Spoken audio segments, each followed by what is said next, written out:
this is again a universal principle. Who dares wins, and who doesn't dare cannot win. We just had a war with our adversary, India. The first thing that you have to throw out of your heart is the fear.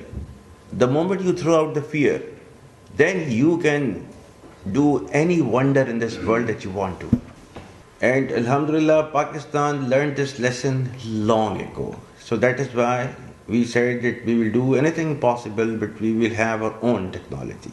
In our just recent war with India, and we have shown our technology to the world. Alhamdulillah, our Air Force using that technology, and that is 90% of the indigenous technology of Pakistan. And Alhamdulillah, with His blessings, His nusra and His mercies, the air domain, Rafale, Su-30, MiG-29, Mirage 2000, Alhamdulillah, S-400, all taken out.